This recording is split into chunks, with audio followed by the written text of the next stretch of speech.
Hello again everybody, I'm writer Coach Tony and I'm really rushing to another video vlog because today we went out, we watched The Batman and I just finished my vlog on that, and now I'm going to talk about another exciting movie, Uncharted. So Uncharted was released last year in the States. It only came out in the Philippines last month, no? So it took me about I think the second week now, or third week, for us to go out and watch this movie. So Tom Holland does a back-to-back hit, no?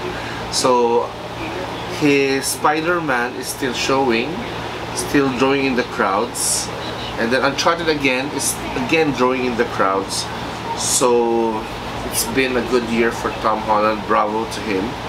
This time in Uncharted, he plays an orphan character who grows up and becomes kind of a bounty hunter. I think my interpretation is he's a bounty hunter.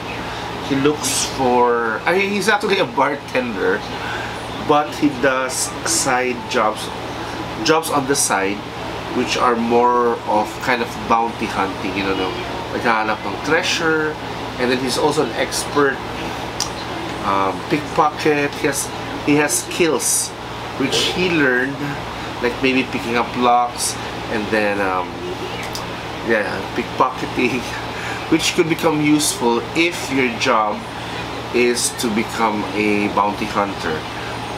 So anyway, in the movie he meets two other dubious characters played by Mark Wahlberg and Sophia Taylor-Ali, and they've all been seduced by the myth that Ferdinand Magellan, who died in Cebu, although it's not mentioned in the movie, they say he died in an unknown island.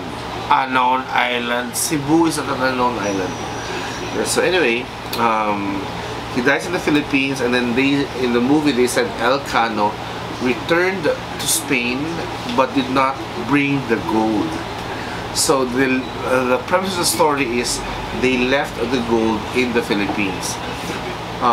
Interestingly, the areas they mentioned do not exist. No, there is no Kiamba, there is no Banda Sea in the Philippines.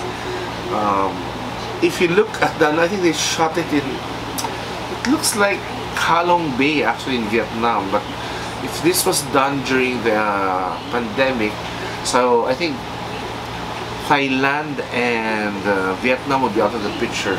So the closest I think would be they shot this in the Caribbean, but you can always check in Google. Look, I didn't check yet. So anyway, the nemesis in the movie is Antonio Banderas, who plays Santiago Moncada. So the Moncadas in the movie have been rich for the past 6 centuries because they are purveyors of treasures, no? Of paintings and jewelry, antique jewelry, everything like that. So their new goal now is to look for the gold of Magellan, which they said was left in the Philippines, and there's a map to prove it. So the beginning of the movie, there's a map, and it kind of shows where the Philippines is, and kind of shows where the treasure is. That's how the movie unfolds. There's a lot of fantastic action. They keep repeating that action in the sky. Of course, it looks beautifully done, but I think it's not realistic. In real life, if you fall off an airplane, you're effed. You're dead, man. But anyway, in the movie, he does survive, and that's why it's such an interesting watch, because you're watching the screen as they're free falling. So you're like, oh, you're free falling also with them. So there are parts of this movie as well as in the Batman where you feel like you're free falling. You're in a Ferris wheel and you're free falling. So it's such a visual spectacle. So anyway, I enjoyed the movie. It's lightweight. Don't have to verify the facts. My niece and my nephew thought Magellan is a cartoon character, or they didn't know he went to Cebu. So I'm like, oh my god. Anyway, It's an enjoyable movie. I'm happy that they're casting characters who are non-white, no? Sophia Taylor-Ali looks Indian to me. Then Tati Gabriel, one of the nemesis, looks is African American. Same with the Batman, though they cast African American women in the Batman. So kudos to that. At least, you know, the film productions nowadays are pushing for diversity. I just hope they do it also for the male characters. Kasi again, the male characters predominantly white, especially the important ones. But anyway, those decisions, it's easy to comment, but in reality, those are big decisions, especially if so much money is involved. But what I'm saying is I'm happy that they're now casting more color and diversity, especially in the women's roles. No? So back again to Uncharted, I think the best scenes there are when they lift the ships, the production design of the ships, and then the funny dialogue, no, between Mark Wahlberg and Tom Holland. And since I'm gay, you know, there's a fantasy element to it. There's a gay fantasy element to it. I hope in the next version they do Uncharted, the gay version, where Mark Wahlberg and Tom Holland are lovers. So that would be really interesting for the gay crowd. But anyway, that will never happen because Mark Wahlberg is a staunch Catholic, and I think, you know what staunch Catholics think about gay people. No?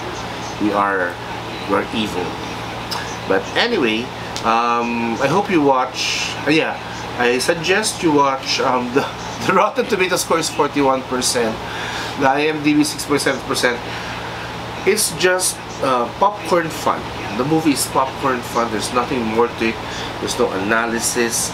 It's just, you know, one action scene to another, fantastically done.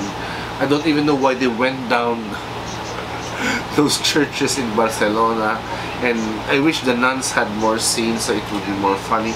But otherwise, it's an incredible joy. It's a fun joyride. So if you have time, money, go and watch Uncharted in the big screen because it's more, you know, the effects are more fantastic. So with that, thank you very much for your time. I hope you follow me on my Instagram, my Twitter, and my Facebook. And please follow me on my channel, Writer Coach Tony. So thank you very much.